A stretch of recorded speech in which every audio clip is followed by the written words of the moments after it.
All right, good morning, man. How you doing? Good, good. Finally, Ricky Finally, in my office. we made it happen, man. We made it happen. I know we heard of each other, but we actually haven't like properly introduced each other since maybe like what as it once 40 birthday. That's when we actually started like talking a little bit more. I believe so. Salman birthday, it was our click where Yeah, we start communicating. We were seeing each other in all the events, right. all the party, and we bump into each other Yeah, at Layali for sure and yeah. Baiti and all stuff. Yeah, it was good to see you that night. No, It for was a sure, great man. evening. For sure, man. It was great to see you as well. But now we can get to know you a little bit more. Like whenever I meet somebody, I want to know where they come from, how did they transition to the business, and so on. So with that being said, who is all and tell us a little about where you grew up and your background. Uh, Al Kanbar, I'm a restaurant coach, restaurant consultant. I came from Beirut, Lebanon, and I left Beirut. I wasn't too young, but I was on my 24 years old, and I started traveling around the world. I work with a lot of corporate places. I opened way too many restaurants that I don't know how many restaurants I opened so far, Yeah. and I always love the food and beverage section. I started a long time ago, and we used to do those spring fair festival and stuff like that. So I always wanted to go to the kitchen, do the burger because you can eat at that time. No Right. one can feed you; you feed yourself. Correct. So peeling potato, cutting onion, making those onion rings from raw onion, it was something big. And forming the burger, it formed big time on me. I love the burgers, and I love preparing food and serving people and being around people, and that's what makes me more into food business. And I've been in way too many country, worked with way too many corporate that it shaped up where I am today and what I'm doing today. And I'm grateful for these experiences. Awesome, man. And at that time, how old were you? I was almost 24 years old when I decided to leave my hometown, Lebanon. And in Lebanon, don't forget, I own my own business, and Mm. I opened before that another business. I was partner in 350 seat 24/7 restaurant. That's my Wow. last business in Lebanon At because age 25. at age 25, Wow. yes. I served the army, and after that, I worked. I was working with a concept that I worked with them for almost 8 years. Right. I started as courier, as driver, and then I became head of operation. I traveled with them in some Arab countries to open new locations, and before start traveling, I left them and I opened my first restaurant. It Mm. failed. I was working from 7 to 11, Okay.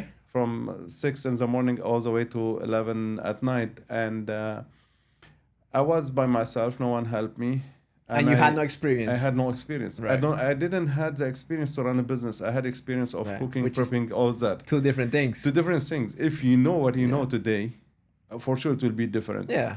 Like always. And after a couple of months, I decided to shut down. And our coach called us and told us they need to open a restaurant. And between all the players and the coach, I was the only one Mm. who knew business, who knew restaurant business as not business, as restaurant operation. So we jump in. We opened 24/7 restaurant in Beirut, Lebanon, Wow. back in '99. We were packed. We had lots of celebrities, Lebanese celebrities, and it was nonstop. What made you decide to come to the United States, and what was that transition like? Look, we grow up with the American dream, right? That's true. I agree. And that's all over the world. It doesn't Right. matter if you are from Latin America or if you are from Middle East, Europe, or Africa, or Asia Pacific. You have this American dream. You wanna see it because you saw everything coming from America. You saw the cowboys. You saw Mm. the Marlboro cigarettes ads, and you saw all of these stuff. So Right. for sure, you wanna be there. I didn't move in one sudden out of sudden to United States. I always used to come to see exhibition, to see a restaurant show, to learn, and I had lots of good experience, lots of learning from those shows that I used to bring it back to my home country or any company I used to work with. And one day we decided to move on, and we did move. I moved with my wife and two kids. We didn't know nothing. And the funny part, when we came to Miami, when we landed as in Miami, we thought we are in America. But Miami is not America. It's No, not. It's a whole different place. it's a whole different space. So we see people talking Spanish, and we're wondering, oh, what's happening here?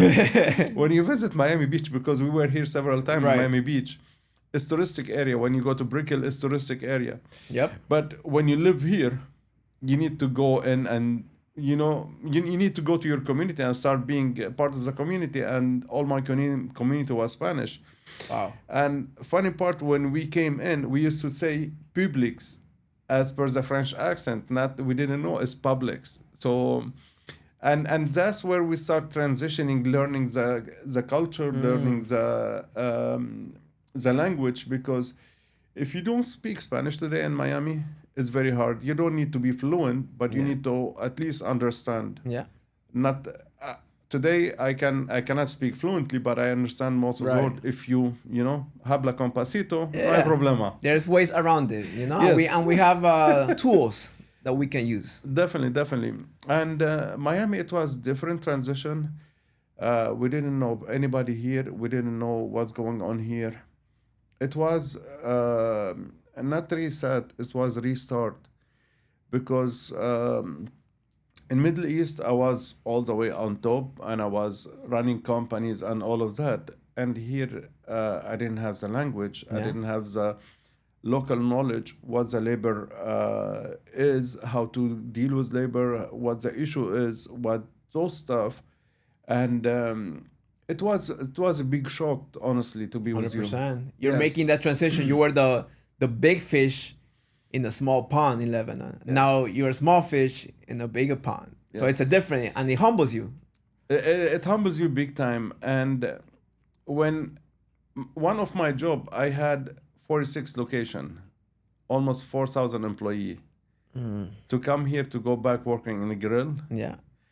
and it wasn't bad, but you need to accept it, because that's your learning curve. Yep. If I didn't go back to work at the grill and see how things moving, and I was getting $6.85 or $7 per hour when I came here. Yeah. So it was humbling. Right. And I start going up little by little until I reach where I am today. It's not easy. It's Were you super hard. mentally ready for that transition, or you just jumped out of the boat? I'm going all in and see what happens. Look, I didn't know what's happening. Right. I didn't know what's happening. I didn't know what will happen. For me personally, I'm executive, I'm director, I'm C-level. To come over here and to work on the grill again, you need to learn, you need to adapt. If you don't adapt, you don't grow. 100%. Yeah. That's really good, man. What were some of the biggest challenges you faced when starting over a new country? We spoke about the language, Yeah. the culture, because the culture in Miami is very, very diverse. Right. Okay. And even within the Latin population is very diverse. Within the same country, it's very diverse. Right. So learning the culture, it was one of the things that it's really really took part of our challenge. To know everybody, to work with everybody, to know how they think, how they see it, and all of that. And plus, you didn't have any network. You didn't know no one. No friends, no Nothing. allies. Nothing. You don't know no one. If you want to ask, where can I go to do 1, 2, 3? Who you will ask? Remember that time Google wasn't like big. today. Yes. 2014 it was totally different scenario. So, and on top of that, when you start working around, and coming from different background than Miami background, you have to eat. You need to search for your own food. You have to. So cafecito doesn't exist in Lebanon. Right. It's espresso or Turkish coffee. Yeah, o cortadito. Cortadito. Yes, here is different. And if you want to go to eat, we don't have empanadas in Lebanon. We have fatayr, and that's totally different. You took me way back. Yeah. But you know, it was a really good experience. You know, it wasn't what we are wanted, but it was something that it was moving on. And if you ask me if I started again, yes, I would, Yeah. because I have the knowledge now. Exactly.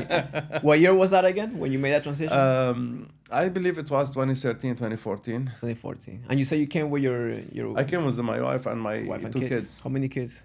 I have two. Now they are both in college. Wow. They came here, they were preschool scholar. Now today they're in college. Wow. So you made that jump with a family already. Yes. That's tough. Look, if you are by yourself, you can That's sleep in your completely car. different. You can eat, tostada. You'll and- figure it out. Like you can Yes. live whatever in the couch or whatever. Yes, you can crash anywhere.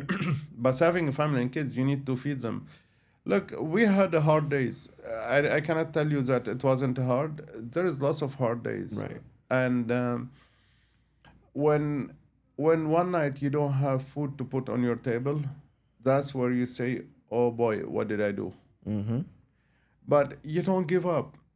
You need to keep moving. Yep. You cannot look backward. Yep. Especially as a man. Exactly.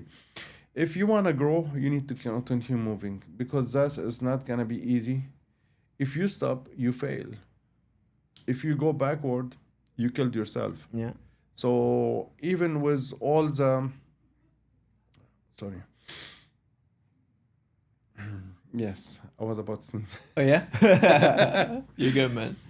So if you stop, you lose. If you go backward, you lost it. So to go move forward, you have to move forward. You need to stay focusing. You need to stay, look, temptation and all this kind of stuff will be on your way. And you will lose lots of stuff, and you will feel that one day you will not be able to take breath. Correct. But you cannot stop. You need to hold again. You Yeah. need to keep holding your breath until you see it. And if you stay in the problem long enough, you find a solution. 100%. Most people just 100%. give up halfway. Maybe they were this close to get to the next level, but they give up. Exactly. And you never know where it is. And you know what will happen if you give up. Yeah. But you don't know where you will be Yeah. if you don't give up. People are not persistent enough. No. People are not. People are not. Let me ask you, how was the when you told your wife, "Hey, I want to move to the United States"? How was that conversation like? Was it a Look- tough conversation? How was that? How did you even maneuver through that conversation with your wife? Honestly, my wife who decided to stay here. Oh yeah, so it was her idea. We were here in a vacation, and she put the kids in school, and she was looking for a house. So it was her idea. It was both of our Right. ideas, but she supported it big time. Okay, that's amazing. So having a supportive wife is so important. Can you tell the audience how important it is to have a wife that supports you at all times? Look, your wife is your partner. Your wife is your soulmate. Your wife is your love. They always say happy life, happy wife. Yep. Our happy wife, happy life. But is not that the core, you know? The support, the respect, the love between both of you, even though on whatever you do, if you're doing it right or wrong. My wife, for sure, she give me a hard time when I'm doing something wrong. Yeah. That's definitely. But the support that she gave me, the support that she gave for our family. Remember, also when we choose to move over, she let her family away. Correct. So she moved out from her environment, from her everything. And she focused more into the family because she had to raise the two kids while I'm It's a lot. outside. It's not And easy. It's not easy. And attending those school meeting and going in, buying their stuff, it wasn't easy. Look, we had very hard days. We used to go to Jetro. What is that? And the restaurant depot Okay. for restaurant. And we used to buy our stuff because I was at work. We didn't have car, so she used to take the bus, the metro rail, Wow. and pull those those carts from Publix, the big carts, Right, and right. put all the stuff. And she buy, let's say, $600-$800 worth of food for the whole month, because we didn't know what we were eating. We didn't know what to do. We used to get raw stuff, and we need to do our own bread. We need to do our own mixes and all stuff, because you're here in Miami. you don't know no one, you don't know where to go, you don't know Yep. nothing. Yep. Even though I was lucky enough to have a job, but it wasn't easy. Right. It wasn't easy. So we didn't start from zero. We start from below zero. Wow. We did grind until we reached the surface of the water, Right. until we took the first breath, and then we move up and we move up. Transition, it wasn't easy. It was super hard, and I'm lucky and thankful for my wife who did everything that for our family to support us and to be here with us at that level. So when you were in the grind, right? You were grinding on your way up. Did you ever thought about going back to Lebanon, or that wasn't even a choice? That wasn't even an option for you. Look, there's sometimes you feel you will be homesick. That's for sure. Yeah. But I never had the choice. I never had the thinking. I never had the idea. So I'm gonna make this work no matter what. No matter what, Love that. you know, there is only one plan. Plan A. Yep.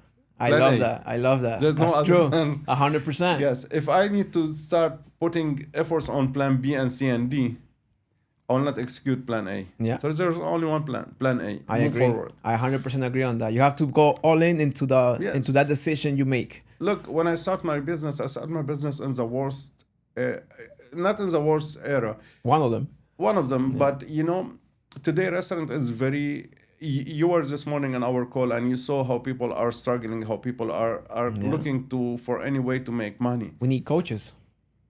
Exactly, but when I started this business in 2018, we had little bit of economy wasn't great, and then we hit COVID.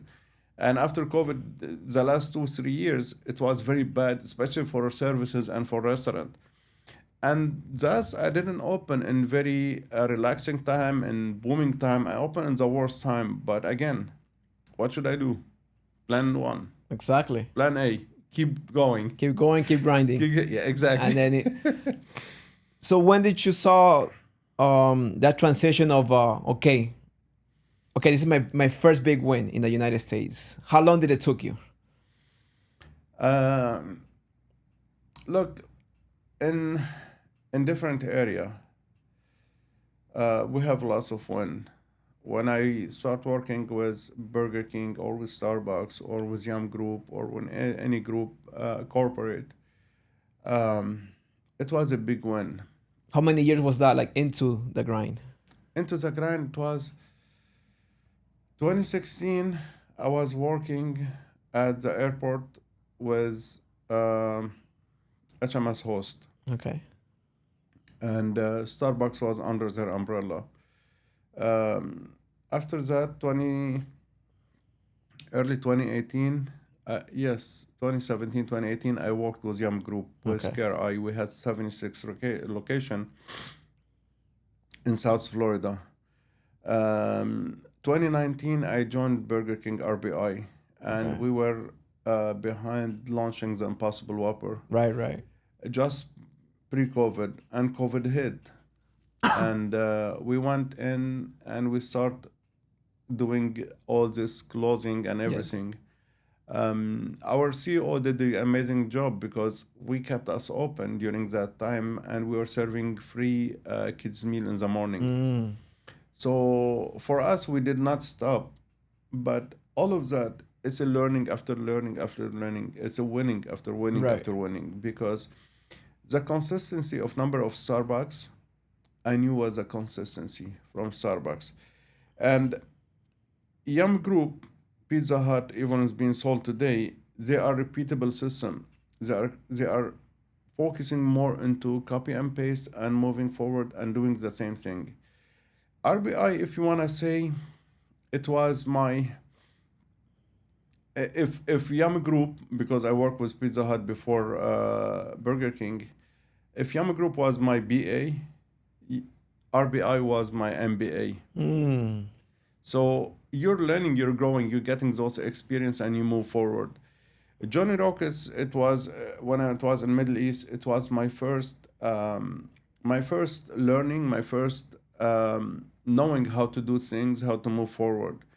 And when we started with Crema 11 years ago, and with Cremas was different because we were in Miami Beach, small coffee shop, no one knew about it.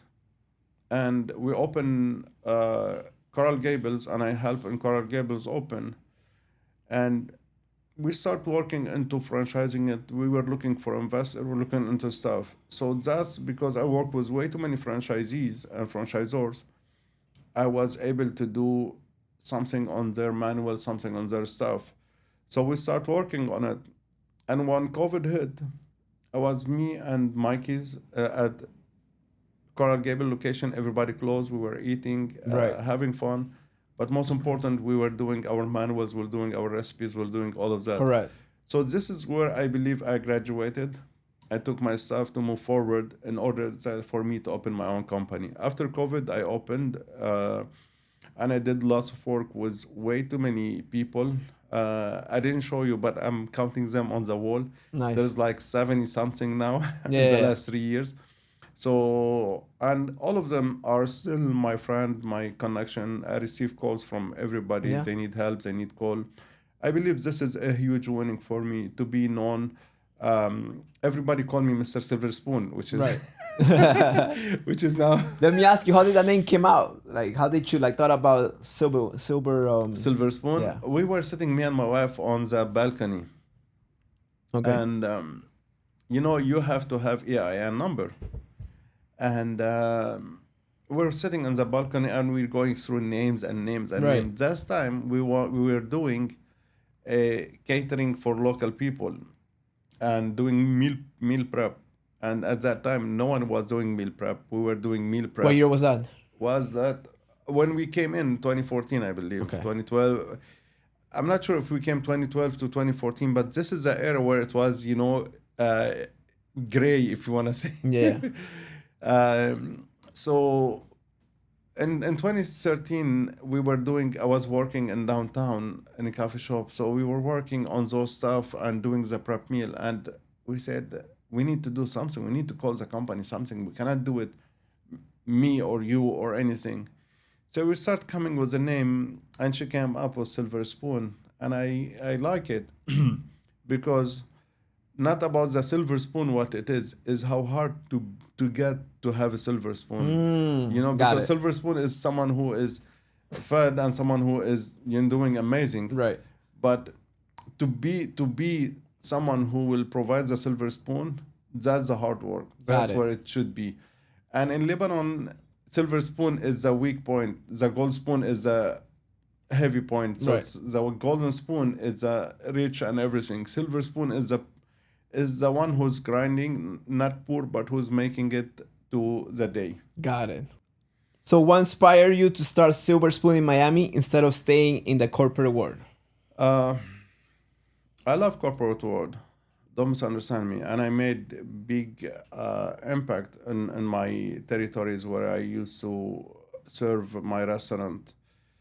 But seeing all these people and having my own experience on failing my first restaurant, and people who need help when no one could help you, no one knows what to help you. So I found this niche, and I found this profession that it can lead to better situation. And it's very niche too. Very niche. And in COVID, I was working with someone. His name is Kevin. I never met him. He bought a burger place, a vegan place, and he didn't know nothing. So it was, on Facebook, helping him, working with him, free of charge. And I saw how much he need help, how much he need stuff to do. And fast forward, he bought his location for $150,000, and in 2022 he got a offer like 10 times what he paid Wow. in. And he was asking me, should I sell? I said, hell yes, sell. Yep. And he sold, and he wanted to have a farm and have horses and all of that. And he sell, and he bought his farm, and he's living now with his wife and Wow. his little one. So he exited the company and He exits the company, but he was successful because he started from zero, Right. and we worked it out in a year. and he was doing extremely well. To get this number at that time, it wasn't crazy, but it wasn't, everybody get it. Yeah. And it was the right exit. So, like him, like lots of people that I work with and I deal with, and I have lots of people that I want to help them because, it's in our community. When you help your community, the help that your community get, it will return to you. Yeah. So I'm very active with our community, with all the people around us. We go to local restaurant as well. We go and we help them. We see what they need, how they need it, and they might not need everything. They just need one question, one answer, and they can figure it out. Yep. They just need one guide, and they move forward. And I'm grateful that I'm part of this community. That it's really amazing, and I'm here to help as well. That's the right mindset to have. You always want to help people, provide value to people, because you never know who you can help, whose life you can impact. Exactly. And not only that, when that happens, you actually get more business. Yes. Instead of just thinking about the money, you provide value first, and then you create that connection, and then they will come on its own. Yes. In this morning call, we're trying to help people that is really struggling. Yeah. We are not working for free at the end of the day, but again, if I can help you today to stand up on your feet, I'm sure you will come over and give me your hand. Because they trust you now. Exactly. It's all about creating the trust.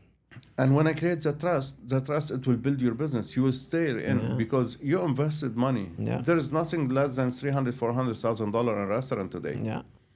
And that's too much money. Yep.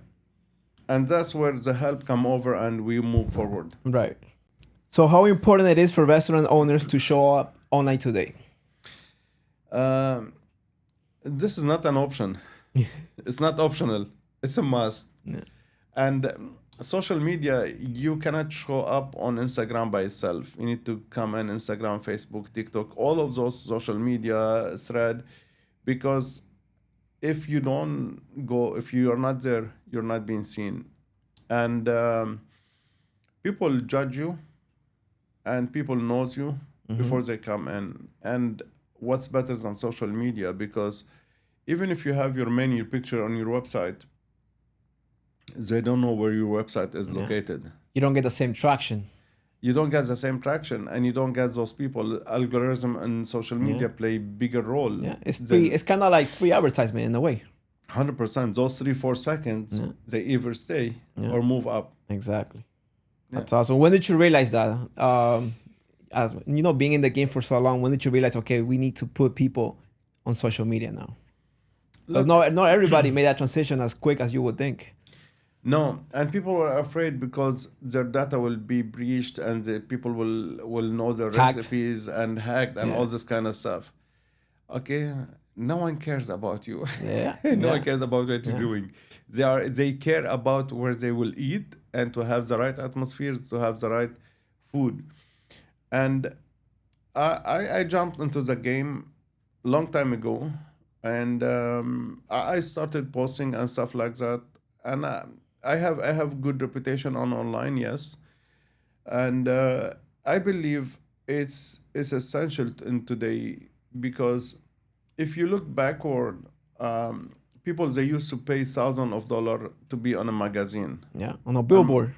Before billboard, when they go to newspapers, and you go to the doctor, you go everywhere where you sit down and wait. There's always magazine. Yeah. And that's what the ad. That's what your Instagram today and your Facebook. Of the yellow books. Yellow books, yes.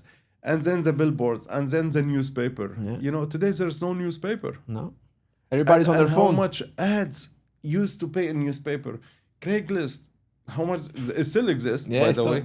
But how much they made money on ads and stuff like that, because everybody is going there. And today everybody on social media. Right.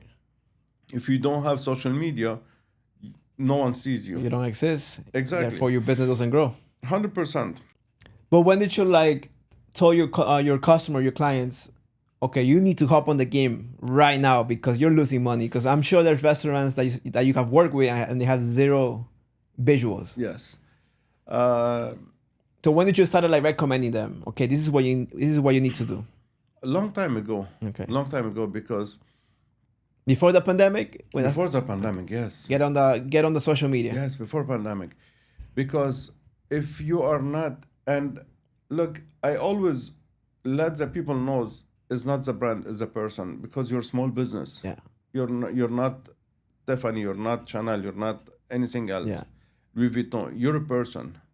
People need to see you. Mm-hmm. You need to jump in. And even 2018, when we start having this booming of social media and everything start coming up, and Instagram start moving up. I don't remember exactly when, but for me it was 2018.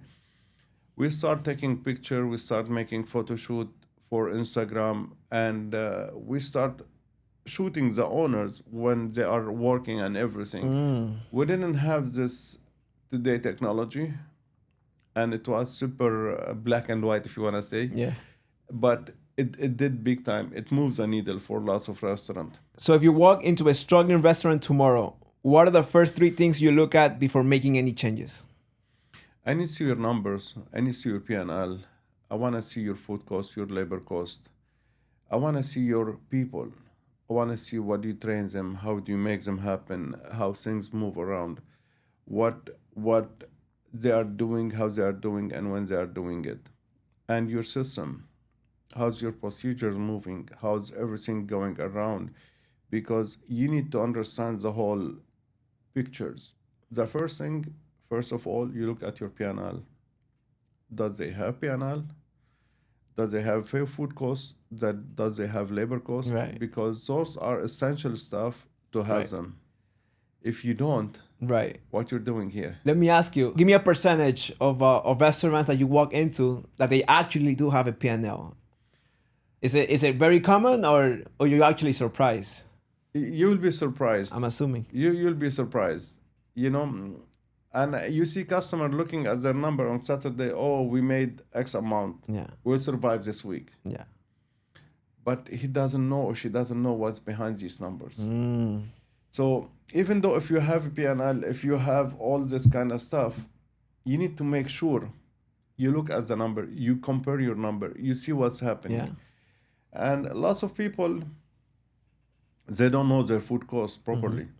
And I was passing by a restaurant the other day, and we have common friends, so we're talking, and he told me, what do you do? I said, I'm a restaurant coach. Oh, so you work with numbers and you know what the food costs? I said, yes. And I told him, do you know your food cost? What's your food cost? Yeah. It's 50%. I said, what do you mean food cost 50%? Oh, no. It's both food and labor. Yeah. I said, so your prime cost 50%? He said, yes. And I'm looking around, there's no customer. I said, how do you maintain that if you don't have your customers? There's like 8 people working here. He said, oh, we're busy on the weekend. I said, in the weekend, we're busy. Right. But what about the weekdays? So you start seeing that they don't know what their numbers are. And you're saying that's common? That's more super common than you would think it is. Yes, it's more common than you think. And people do their purchases, no one does their inventories, no one does their waste. And that's a big problem where people doesn't really know where to go on it. Right. What's the best piece of advice you have ever received, and how did it change your life? Is there something that stood out? Look, and the first advice I received, I was working in corporate. I was asking for a raise, and we're touring restaurants, and at the end of the day, I spoke to my boss in my car. I told him, boss, I need a raise. It's not enough. I have too much stuff, and I need a raise. And he tells me, look, if you think being an employee in a big company will make you rich, you're wrong. You need to be your own employer. And that stuck with me for a bit until I opened my own restaurant. And the truth is, yes, you need to work harder. You need to work on it. And the most best advice is my dad, when I was growing up, he used to tell me, be honest with yourself. Be honest with the people you love. Be honest with the people you don't know and you don't love. Because when you are honest, it's very easy to remember the facts. Yes. True. When you start making shit, it's not gonna happen. Exactly. So when you're honest, you don't need to remember. Exactly. That's just who you are. These are facts. Exactly. So people sometimes they see me as, you know, I'm not saying it as it should be, but I'm being honest. I'm being transparent. People doesn't like when I say it, but you know, I'm not here to please you. I'm not here to. You're not paying me Yeah. to come over and sugarcoat your Sugarcoat numbers. it. Yeah. I'm here to tell you the truth. Yeah. You are not making it. Right. You need to stop here. Yeah. One of my clients, we figure out on some balls we need to change, you know, and I ask him, you order at least one case, so we try it to see how it's moving. He said, yes, yes, yes, yes. The second day, third day, I said, what happened to your order? Did it arrive? Did you do it? No, I didn't order. I said, what you're waiting? He said, no, I want to make sure that it will be good. I said, you order it, not good, you return it. Yeah. What you're saying, what you're still doing. And he tells me, but can you be sure this will help? I said, I'm not sure. You have to try it. You have to figure it out by yourself, because I'm here to help you, not to do your job. Yeah. And that's where it come over, and it helped him big time. We reduce big time on the wastage, on the stuff that we're using, that employees, they were over prepping, more labor. So all of that costs money. Right. So if you cut the source of where it is, and you know exactly, and you be transparent with your customer, tell them, look, you cannot do that. Right. Because you experience it. But if you tell them, oh, let's see, you like it? Okay, if you like it, we keep going on. No, you're not honest. You're not delivering the promises that you took to yourself to deliver it. Right. And that's where people fail, I believe. That's awesome, man. And you gotta be transparent with people. Yes. Transparency is so important, especially when you're building a business. You gotta set your expectation. This is what we need to do, and they will trust you. Again, it comes down to trust again. They will respect 100%. you. They will trust you, and you'll do business, even a friendship. You know, I have so many people that I work with. It started as a business partnership, and then we became friends. You know, because we built the trust, we connected, Exactly. and people forget that. You know. People doesn't look at as a clear vision. Yeah. They always have some hidden agenda, and that's what's hurt businesses. Yeah. Before we wrap it up, for someone watching who's trying to grow a business, what's that one piece of advice you want them to remember after watching this conversation? Know your numbers. Yep. Know your numbers. If you don't know your numbers, you don't know where you're going. Exactly. And the numbers play a big role into your system. You need to know your numbers and build a system so you can execute at the end of the day. It's not hard to know your numbers, Especially now especially now. with AI and all of that. Oh my God, with So much everything. easier. Yes, you know, maybe because it's easier, people are People get being lazier. Lazier, yes. Isn't that crazy? It's crazy. You know, I use AI for my business, yes, but when we use analytics, we use AI not for the numbers. Yeah. We get the numbers ourselves. We triple check it. Me Yeah. and my team, we go on it. And yes, you can do it in 3 seconds in AI. But once you do it, You understand know it. it. You understand it. Mm. There is one sheet I give out to my customers, which is a daily log sheet. I can easily make it on website or an app and can fill it in 3 seconds. We insist to be in paper. Why? Because we want the manager to sit down and write it down. Yeah. The manager has to feel the Yeah. paper, has to feel the pen. 100%. So has to feel it. When we sit down on the meeting, okay, everybody on their tablet, everybody on their iPad, on their phone, and getting data, except the manager. He's confident Yeah. because he wrote it, he remember it. Yep. And he open it and say, look, this day happened 1, 2, 3, this one happened 4, 5, 6. And that's where the advice is: know your numbers, create your system, and deliver it. Love it. That's a great answer, man. I appreciate that.